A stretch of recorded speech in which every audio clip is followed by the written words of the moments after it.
Today I'm going to talk about ethical and legal issues of medical billing.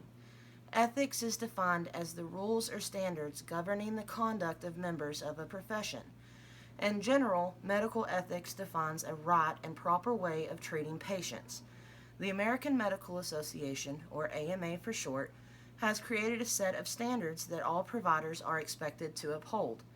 These standards include providing competent service with compassion and respect for patients, dealing honestly with people, being a law-abiding citizen but also working to change those laws that may not be in the best interest of the patient, respecting the rights of others, continuing to study and upgrade skills with the latest in medical advancement, providing emergency medical treatment to anyone who is in need, and working to improve the community.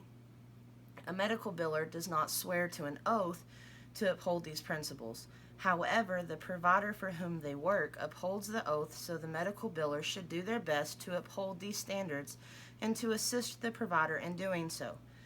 Ethics guidelines also include not making critical remarks about your provider or another provider, or any treatment given or not given.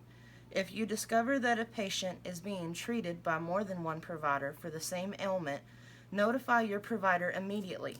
It is unethical for two providers to treat a patient for the same condition and can also be dangerous.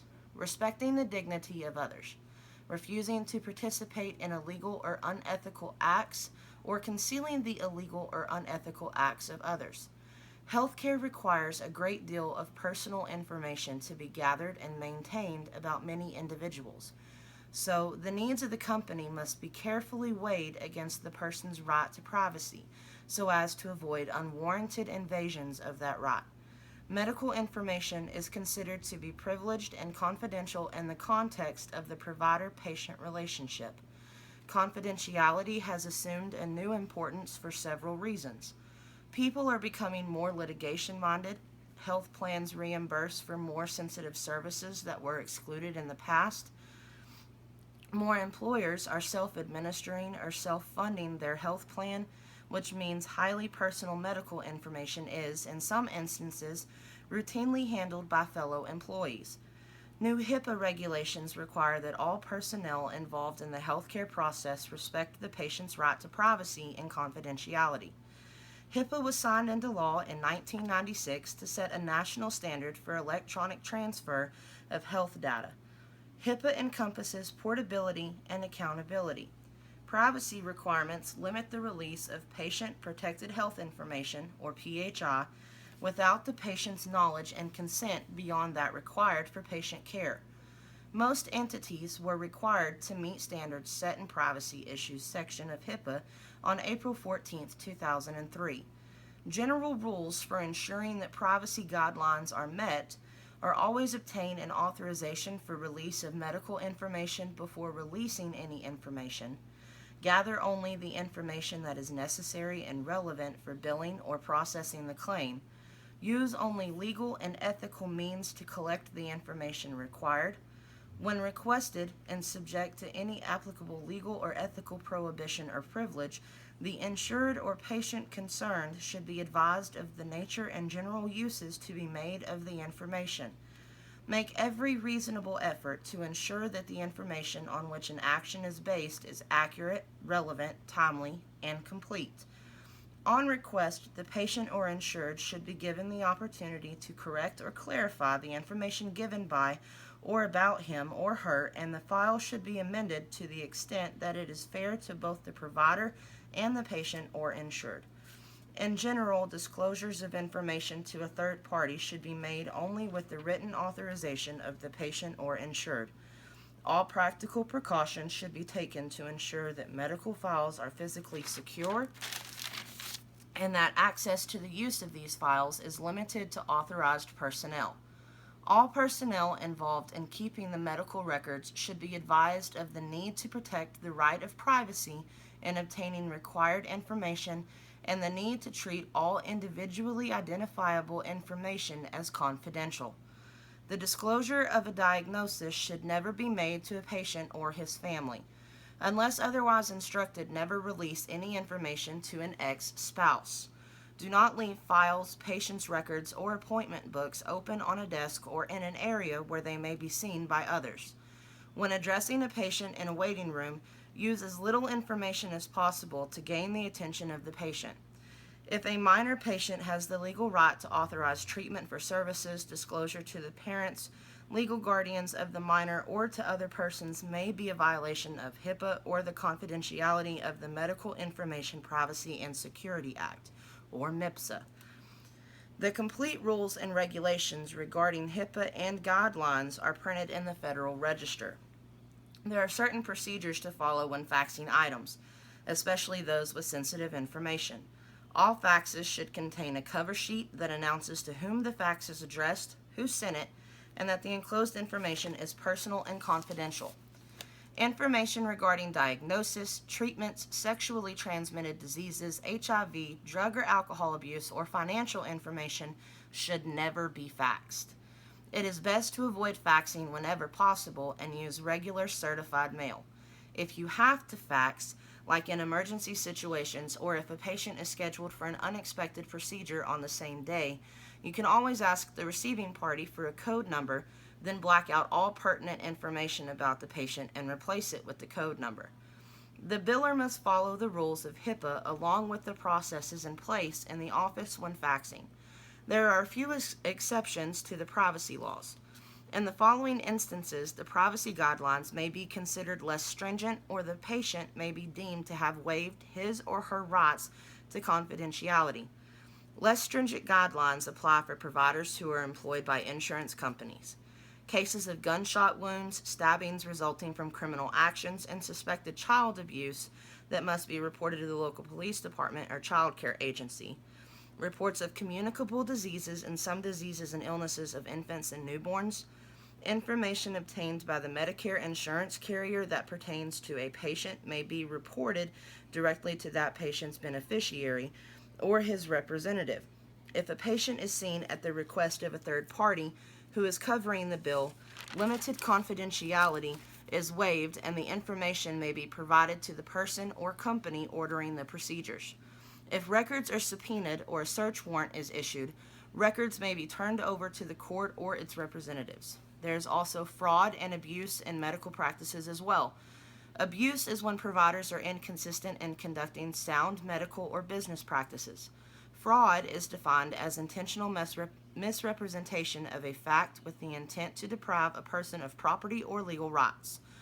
Due to the high incidence of fraud and abuse, all billed services must be documented in the medical records to prove that they were actually provided. The law of documentation states that if it was not documented, it did not happen. If a provider is engaging in fraudulent practices and it can be proven that the biller participated or the provider even knew about the fraudulent acts and did nothing, the medical biller can be charged as an accomplice. A provider can be found guilty even if he had no knowledge of the crime because the provider is considered ultimately responsible for everything that goes on in his or her practice. Unintentional errors or mistakes that anyone is likely to make do not constitute a charge of fraud. Medicare fraud is the intentional misrepresentation of information that could result in an unauthorized benefit. Unlike Medicare fraud, Medicare abuse does not require the proof of intent to defraud the Medicare system in order to be assessed.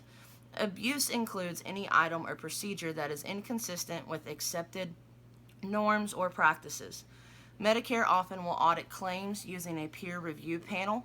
This panel is a group of physicians who review documentation regarding the services provided. If they find medical or documentation errors, points will be counted against the provider. When a provider receives a certain number of points, he or she may be subject to forfeiture of his or her license. Some common sanctions included in the Medicare provisions include educational contact or warning, recoupment of overpayments, fines, criminal prosecution, suspension or dismissal from the Medicare program, and referral to licensing agencies and professional societies. HIPAA defines 4 new criminal healthcare fraud offenses, which are healthcare fraud, theft or embezzlement in connection with healthcare, false statements relating to healthcare matters, and obstruction of criminal investigations of healthcare offenses.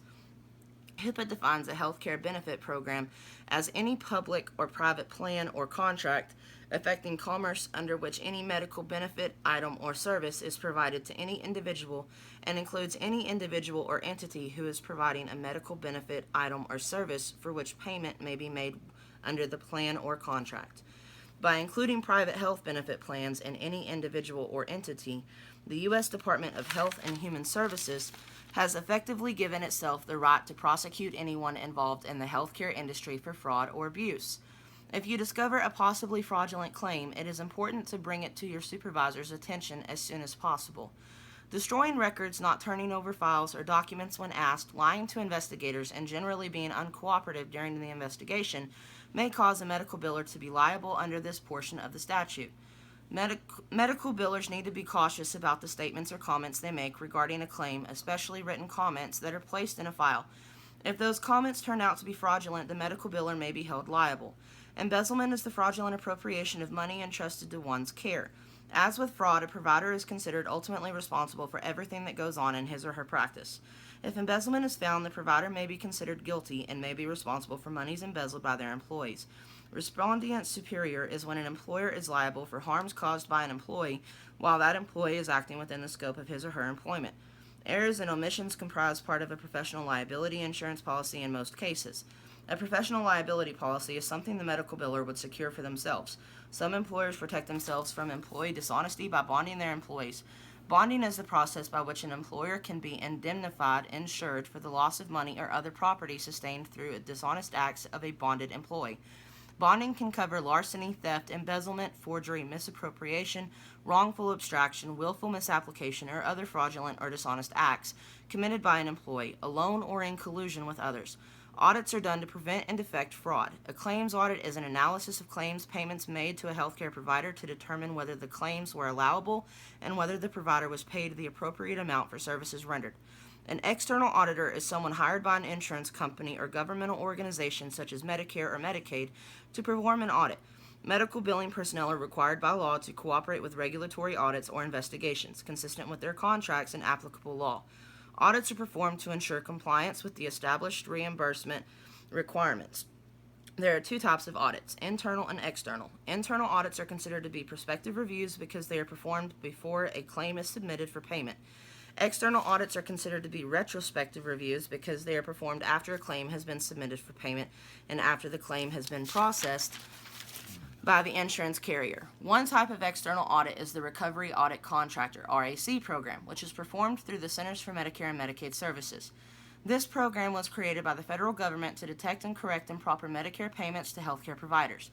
The auditor will complete the audit and then will perform an audit exit with the medical biller or the person overseeing the audit. An audit report will be issued detailing the findings. Occasionally, medical records of a patient may be needed in a court action. In such cases, a subpoena is issued requesting the records. A subpoena is a court order demanding a person to appear at a certain time and place. A subpoena ducis tecum, or a subpoena for production of evidence, requires the person to produce books, records, papers, or other tangible evidence. Only one person in the office should be in charge of medical records. The same person should be the only person to accept a subpoena of medical records. If the subpoena is only for the records, the designee should call the attorney who sent the subpoena and ask if the records can be sent. If so, the records should be sent certified mail, return receipt requested. When a subpoena is presented, make sure all information on that medical record is accurate by checking with the provider and also verifying signatures. If a subpoena is served to request medical records, most offices notify the patient in writing that the records have been requested. If there is no time for a letter to be mailed, it can be faxed or the patient may be contacted by telephone. In either case, the patient should be informed that they do not have the authority to stop the release of the records. You can send a letter to patients in three circumstances: patients who failed to keep an appointment, patient who left the facility against medical advice, refusal to follow treatment, termination of treatment when a provider terminates care. All of this is very important in a real-world situation because it is all rules and regulations and how things are done. I learned a lot from this chapter, and it really is going to help me apply it and put it into use when I start working in the industry.